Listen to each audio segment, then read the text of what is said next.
මම ආවා සීදුවේ තියෙන දෙනෙක් ආලා ඇති දැකලා ඇති සමහරු කියනවා මේක තියෙන්නේ මීගම් සමහරු සීදුවේ කියනවා කරුණයි කියනවා ඇත්තට මේක තියෙන්නේ සීදුවේ කලපුව පැත්තට එන්න තමයි තියෙන්නේ අපි හලාවත ඉඳන් එනවා නම් දකුණට පැත්තට දකුණට පැත්තේ පොඩි සුරෝමක් එක්ක තියෙනවා අපි ගිහිල්ලා බලමු පල්ලිය අතට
අප්‍රේමවන්ත සහෝදර සහෝදරනි සියලුම ගෞරවයත් මහිමයත් දෙවියන් වහන්සේටමයි. ඉතින් කුරුළු කැලේ කියන ඒ පුදබිම නිකම්ම හැදිච්ච එකක් නෙමෙයි. ෆාදර් මැක්සි මස් රොඩ්රිගෝ පෙල්ලේ සීදුවේ පැරිෂ් ප්‍රීස්ලා ඉන්න කාලේ නේ තවත් කුළු පැටියෙකුත් එක්ක මඩ වගුරේ බැහැගෙන බෝට්ටුවකින් ගිහිල්ලා ජූඩ් මොනින්ද්‍රයාගේ සුරෝමක් පුංචි කැලෑවක තියලා ආවා. එතකොට මේ තියලා ආවට යන්න තැනක් නැහැ. එතකොට මේ බෝට්ටුවේ සිස්ටර්ස්ලා ටිකකුත් දාගෙන ගිහිල්ලා හිමින් සීරුවේ ඒ ප්‍රතිමාව ගාව පූජාව තියන්න පටන් ගත්තා. ඒ පූජාව තියලා ඉවර වුණාට පස්සේ ටික කාලයක් ගිහිල්ලා 10ක් 15ක් මිනිස්සු එකතු වෙනවා. ඊට පස්සේ 30ක් විතර වුණාට පස්සේ පොඩි හට් එකක් හදාගත්තා. අවුරුදු 22ක් ඒ හට් එක තමයි තිබුණේ. එතන ස්වාමීලා ඇවිල්ලා ගියා බ්‍රහස්පතින්ද පූජාව තියෙනවා. ඉතින් මමත් එතනට ගියා. ගියා මට හරියට දුක හිතුණා. ඒකට දුක හිතෙන්නේ එකම හේතුව අවුරුදු 22ක් පූජාව තියෙන තැන සප්‍රසාද වහන්සේ කෙනෙක් නැති මේ මොහොතේදී උල්දිය තියෙන කරාගෙන වැටලා තියෙන නටුබුන් වෙලා තියෙන තැනක්. ඒතර සීදුවේ මේ ජූඩ් පල්ලිය තරම් නේ නටබුන් වෙච්ච එක ගෙයක්වත් නැහැ. ඔක්කොම ගෙවල් ලස්සනයි. සීදුව හරිම ලස්සන ගම්මානයක්. පොහොසත් ගම්මානයක් සීදුව කියන්නේ. ඉතින් එතකොට මේකේ ගෙවල් ඔක්කොම ලස්සන තියෙද්දී ජූඩ් මොනින්ද්‍රයාගේ පල්ලිය තමයි මේ සීදුව ප්‍රදේශයේ තිබිච්ච දුප්පත්ම තැන. එතකොට මේක දකිනකොට මේක හැඟෙනකොට එදා දවසේදී මට හිතුණා දේ තමයි මොනවා හරි මෙතනට කරන්නට ඕනේ නේද කියලා. කාර්යන උන්වහන්සේනුත් මගෙන් ඉල්ලීමක් කරා. මේ පල්ලිය පුළුවන් නම් ගොඩ නගලා දෙන්න කියලා. එතකොට මේ සිතුවිල්ල මගේ තියෙද්දි බංග්ලාදේශ වලට මම ප්‍රෝග්‍රෑම් එකකට ගිය වෙලාවේදී මට මේ ජනතාවට කියන්න හේතුණා පුතේ ලංකේක ජනතාවක් වශයෙන් ඔයගොල්ලොත් පල්ලියක් හදන්නකෝ. ඒගොල්ලෝ එහෙ පල්ලියක් හදලා තිබුණා. ඒගොල්ලෝ කිව්වා හා ෆාදර් කියලා. මං කාර්යන උන්වහන්සේලා ඇවිල්ලා කිව්වා ඒගොල්ලෝ කැමති පල්ලියක් හදලා දෙන්න. එතකොට තමයි ඉස්සෙල්ලාම අත්තිවාරම දැන් ලක්ෂ 89ක් දුන්නා. දුන්නාට පස්සේ එතන අත්තිවාරමක් දැම්මා. උස්සලා දැම්මා. කොරෝනා ආවා. කරගියා ගන්න දෙයක් නැතුව ගියා. හැබැයි මගේ ඔළුවේ තව ප්‍රොජෙක්ට්ස් ගොඩක් දුවනවා. මුන්දලේ ප්‍රොජෙක්ට්ස් දෙකක් කරන්න තිබුණා. ඉස්පිරිතාල ප්‍රොජෙක්ට්ස් කරන්න තිබුණා. එතකොට අනිත් ප්‍රොජෙක්ට්ස් ටික යනකොට මේක එහෙමම අතහැරුණා. අතහැරුණාට පස්සේ දැන් මේක ගොඩ නගා ගන්නම බෑ. ආහිත් මගේ හදවතට කියනවා ඩැරල් ඔබ මැරෙන්න ඉස්සර ඔබ බාරගත්ත දෙයක් කරන්න ඕනේ නැද්ද? මේක තමයි මට ආපු එක. ඔබ මියැදෙන්න ඉස්සර බාරගත්ත දෙයක් තියෙනවා නම් ඒක සම්පූර්ණ කරලා මියැදෙන්න. මං ආයෙත් ඇහුවා මොකද්ද මං බාර අරගෙන සම්පූර්ණ කරලා නැත්තේ? එතකොට කිව්වා ඇයි කුරුළු කැලේ? රෑ මම නැකිට්ටේ එදා දවසේදී ඊළඟ දවසේ වැඩේ පටන් ගන්න. අවුරුද්දක් ඇතුලේ තමයි ඔය කුරුළු කැලේ නිර්මාණය කරේ. ඕක නිර්මාණය කරන්න ලේසි නැහැ. මොකද නිකම්ම නිකන් මේ මඩ වගුරක් මේ මොහොතේදී. ඉතින් එතකොට ඒක ඇතුලේ සහ ආපු කස්කවලන් තිබිච්ච දේවල් එකක්වත් ප්‍රයෝජනයක් ගන්න බෑ. ඒතකොට දැන් මෙහෙම පේනකොට ස්වාමීන් වහන්සේ මවල පෙන්නනවා මේක තමයි නිර්මාණය කියලා. එතකොට මං කැලෑව ඇතුලෙන් ඇවිදගෙන ගිහිල්ලා මේ පලංචි දෙකක් දාලා උඩ නැගලා බැලුවා මොනවද මෙතන කරන්න පුළුවන් කියලා. තේරෙන්නේ නැහැ මොනවද කරන්න පුළුවන් කියලා. ආයෙත් බැස්සා. එදා මේ සතෙකුත් විද්දා එළියට ආවා. එළියට අවිල හිතුවා නෑ කොහොම හරි මොනවා හරි කරනවා. ඒ නිසා ගිය අවුරුද්දේ මංගල්‍යට ඉක්මනටම පොඩි වහලයක් ගියා. චූටි වහලයක්. මම වහලයක් ගාලා හරිම සන්තෝෂයි. රයිට් දැන් වහලයක් ගැහුවනේ මං කියලා. ඇවිල්ලා රෑ යාඥා කරගෙන ඉන්නකොට ස්වාමීන් වහන්සේ කියනවා ඇයි පුතේ එහෙම කරේ? මං ඔබට වහලයක් ගහලා තියන්න කිව්වේ නෑනේ. මං හැම වෙලාවෙම දෙයන්ට එක මේ වගේ සංවාදයක ඉන්නේ. කිව්වා මේක මෙහෙම කරලා බෑ. මං කිව්වේ ඔබට ලස්සන දණක් හදලා දෙන්න. මං කිව්වා එහෙනම් මං ආයෙ යන්නම් කියලා ගහලා තිබිච්ච වහලේ ආයෙ පැතිකඩවල් කීපයක් ගැලෙවුවා. ගලවලා පල්ලියක් විදියට හදලා ග්ලාස් දාලා පල්ලිය නිර්මාණය කරා. අර පරණ ඒ කුටිය එහෙමම තියෙන්න. එතකොට ස්වාමීන් වහන්සේ ආයත යාඥාව තුළ කියනවා මේ මොහොතේදී ඔබට අමතකයිද? ඔබ ඉස්සල්ලාම කියපු වචනේ මතකයිද? මම මොනවද ස්වාමීන් කියපු වචනේ? මේ නටබුන් වෙලා තියෙනවා කියලා පල්ලියක් කියලා මේක ගොඩනගලා දෙනවා කියලා නෙමෙයිද ඔබ පොරොන්දු උනේ කියලා. ඔව්. මං ආයෙ හදන්නම්. මේ ගණදෙනුව තියෙන මිනිසුන්ත් එක්ක නෙමෙයි. මට ගණදෙනුව තියෙන ස්වාමීන් වහන්සේත් එක්ක. එතකොට මං කිව්වා හරි මං හදන්නම්. ජූන් මුන්දලට කිව්වා හරි ජූන් මුන්දලට මං හදන්නම් එහෙනම් කියලා නැවත වතාවක් පටන් ගත්තා. සල්ලි කෝ? සල්ලි නෑ. ප්‍රොජෙක්ට්ස් ලියලා තියෙනවද? මගේ ජීවිතේ එක ප්‍රොජෙක්ට් එකක් හරි ලියලා නෑ. අපි දුප්පත් රටක් අපිට උදව් කරන්නකෝ කියලා එහෙම කිසිම දෙයක් නෑ. මම ගිහලා ජූන් මුනින්ද්‍රා ගාවට ගිහලා කිව්වා අතේ සතේ නෑනේ. මොනවද දැන් කරන්නේ? එතකොට මං කීප දෙනෙකුට කෝල්ස් දුන්නා. ඒගොල්ලෝ මට දායක වුණා. මේ සමහර අය දන්නේ නැති අය දායක වුණා. දායක වෙනකොට මෙන්න ජූන් පල්ලි එහෙම හදද්දී පරිසරය හැදුවා. දූපත් පහක් හැදුවා. පාරවල් දැම්මා. දාලා ඉවර වෙලා ඒකේ ටෙන්ස් හදලා සොරුවන් තියලා සිල මුනිවරයන්ට පරිසරය හදලා ඉන්ටර්ලොක් ගහලා මේ හැම දෙයක්ම කරා. හට් එකක් වගේ තියෙන තාක්කල් මිනිස්සු ගියේ නැහැ. 10 දිනක හොයාගන්න බෑ පූජාවට. 10 දිනක අඩුම ගානේ කාණික්කයක් වැටෙන්නේ රුපියල් නේ 100ක් 200ක් තමයි කාණික්කයක් වැටෙන්නේ හැම බ්‍රහස්පතින්දම. මිනිස්සු ආවේ නැහැ හට් එකක් වෙලා තියෙන කාලේ. ඒක අවශ්‍ය කරන වටිනාකම දුන්නා. වටිනාකම දුන්නාට පස්සේ අද කුරුළු කැලේ කියන්නේ වැල නොකෙඩි මිනිස්සු වෙන තැනක්. අද වාහන ටික පාලනය කරගන්න බෑ. අද එන මිනිස්සුන්ව පාලනය කරගන්න බෑ. නේ අද හිතා ගන්න බැරි විදියට කරා. ඇයි ඒ intention is good. සුපුවත්තනට හැදුවේ නෑනේ. ඒක හැදුවේ සීදුව මීසමට පූජා කරන්න. ඒ නිසා අපේ ජීවිතවල පූජා කරන්න හදන තැනක තමයි වටිනාකම තියෙන්නේ. අපි ආත්මාර්ථකාමී වෙලා සමහර අය මං ඇහුවා ඉතින් පදදර ලෝක හදලා බාර දුන්නාට පස්සේ ජනවාරි 12න් පස්සේ ඔයාලට අඩිය තියන්නත් බෑනේ එතනට යන්න බෑනේ. මං කිව්වා ඔව්. අද දහස් සංඛ්‍යාත ජනතාවක් එතනට යනවා. මට පූජකෙක් වශයෙන් එතනට යන්න බෑ. මම යන්නේ නැහැ.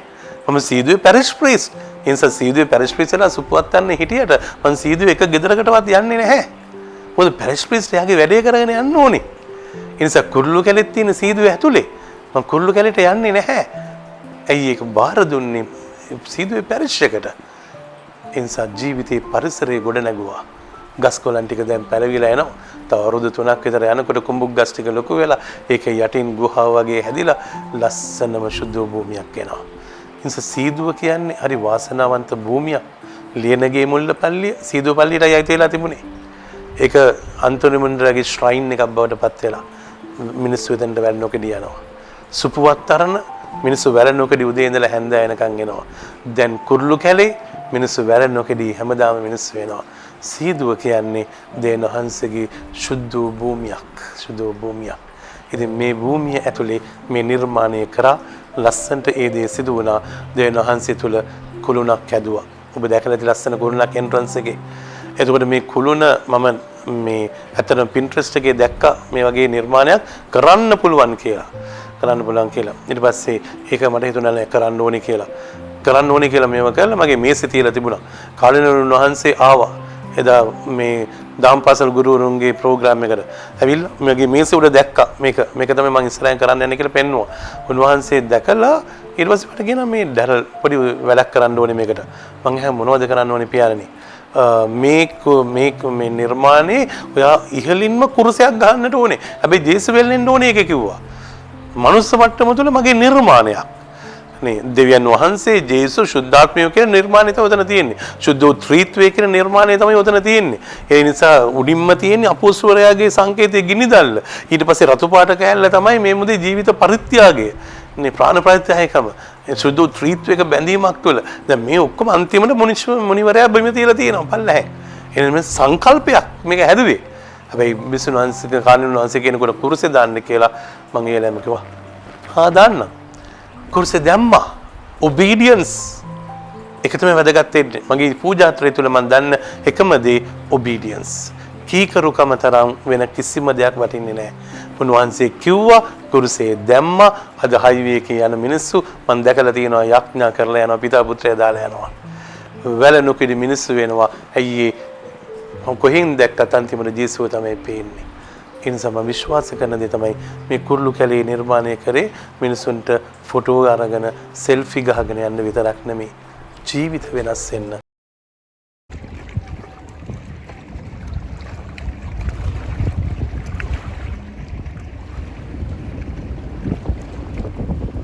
මේ පල්ලේ ලස්සන වටපිටාවක් විහිදලා තියෙන ලස්සන පල්ලියක්. සාමාන්‍යයෙන් අපිට මට නම් පල්ලියකට පන්සලකට කෝවිලකට ඇතුල් වෙද්දී මාර සැහැල්ලුවක් දැනෙනවා. හිතට මාර නිදහසක් දැනෙනවා. ඒ අපිට එන ඒ හඳුන් කූරු සුවඳ, ඒ මල් සුවඳ. පන්සලකට ගියාම ඒ බෝධිය යට ඒ පෑගෙන වැල්ල මාර සැනසීමක් දැනෙනවා. ඒ වගේම තමයි මේ වටපිටාව. වටේටම කලබුව, වටේටම කඩුලාන. ඒ කඩුලාන ඒ කලපුව ඒ කඩුලාන කැලෙන් නැත්තේ ඉතින් ඇවිල්ලා බලන්න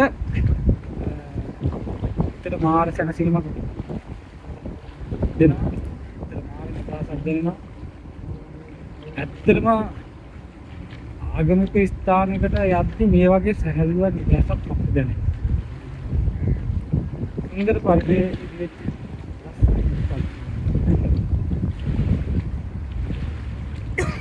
පූජාසනය මත මගේ දිවිය දිගාකොට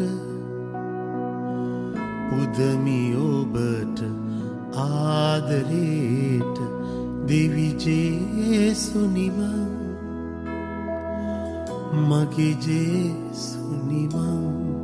Dear Jesus, come into my life, heal my heart. I give you my depression, my anxiety, and my fear. I confess that I'm a sinner and I'll never be perfect. Thank you, Jesus, for dying for my sins. Forgive me of all of my sins. Help me to walk away from sin and follow you. Show me how to pray and teach me your promises in the Bible. Give me a hunger to know you, to talk to you, to walk with you. And as I grow, teach me continually how to live and pray and journey along with you. God, if you don't heal my body, I thank you that one day I will see you in a brand new body in heaven. Until then, be with me. Give me faith and courage to believe that your grace is sufficient.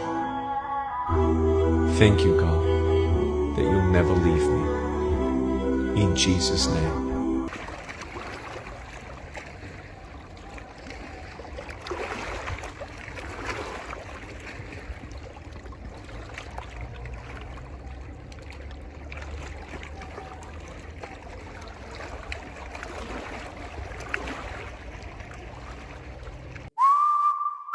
බයිබලේ තියෙනවා යුක්තිය උදෙසා පීඩා විඳින්නෝ භාග්‍යවන්තයෝය ස්වර්ග රාජ්‍යය ඔවුන්ගේය කියලා. මම හිතන්නේ යුක්තිය ස්වර්ගයට වැඩිය වටිනවා.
බලාපොරොත්තු නැතිවිච්ච මිනිසුන්ගේ බලාපොරොත්තුවේ මුනිශ්වරයා. ඉතින් ඒ නිසා උන්වහන්සේගේ මදහත්කාරකම ලැබීවි. සීදුවේ ෆාදර්ට මම බාර දුන්නා. දැන් සීදුවේ ෆාදර් හොඳට ඒක කරගෙන යනවා. මම සන්තෝෂයි. ඔබත් එන්න. ඔබත් අත්දකින්න. ඇවිල්ලා ඔබත් භුක්ති විඳින්න. ෆොටෝ ගන්නවා විතරක් නෙමෙයි, කැම කාලා යනවා විතරක් නෙමෙයි.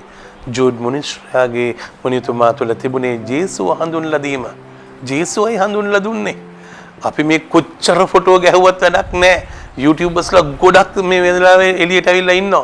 හැබැයි ෆොටෝ ගන්න, වීඩියෝ කරන්න, හැබැයි ජේසුව මේ මොහොතේ ඉදිරිපත් කරන්න.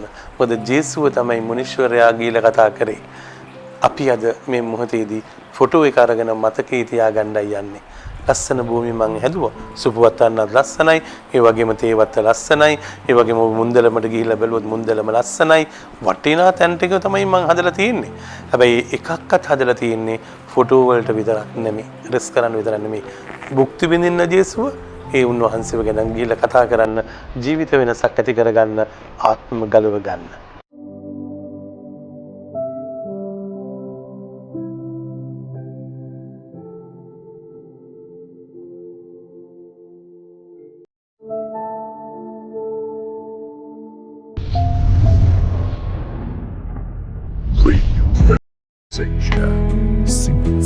Let it go, let it be,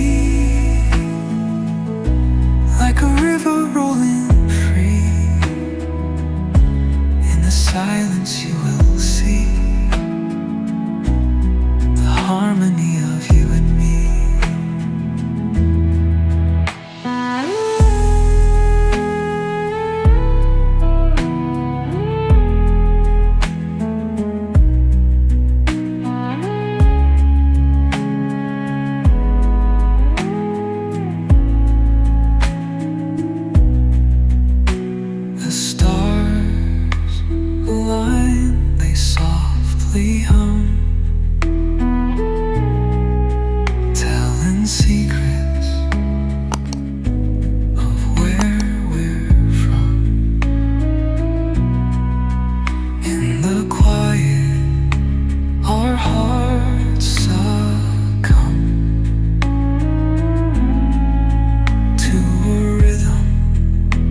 eternal as the drum. Glimmers dance on the ocean's crest. Nature hums her song, no quest. A lullaby to draw in rest, where weary wanderers do invest. Let it go, let it be, like a river rolling free. In the silence you will see the harmony of you and me.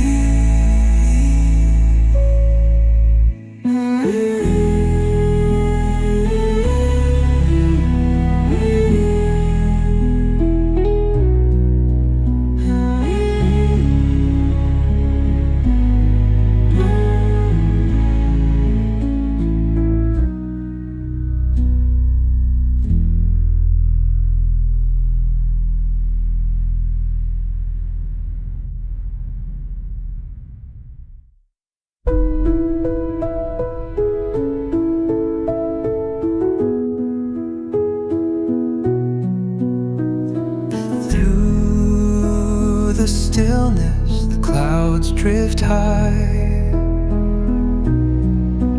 Thoughts like breezes whisper by. Endless waves of a calm blue sky, where dreams take wings and learn to fly. Gentle echoes of time's embrace. Each shadow finds its quiet space. In the flow of light, a tender trace binds the soul to this serene place. Let it go, let it be, like a river rolling free. In the silence you will see the harmony of you and me.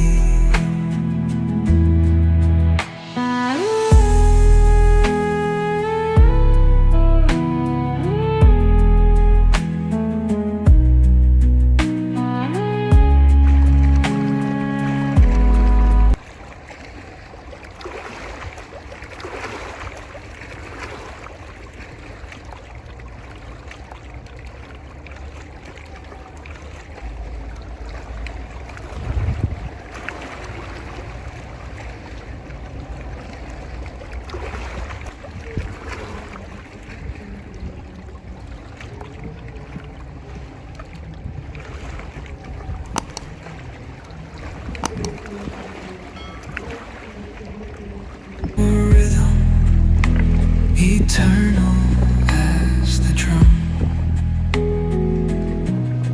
Glimmers dance on the ocean's crest. Nature hums her song, no quest. A lullaby to draw in rest, where weary wanderers do invest. Let it go, let it be, like a river rolling free. In the silence you will see the harmony of you and me. Rhythm,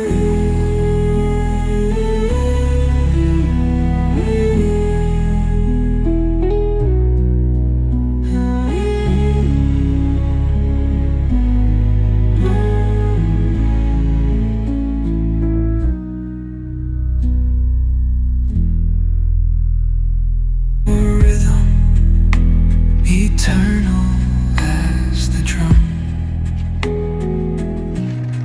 glimmers down.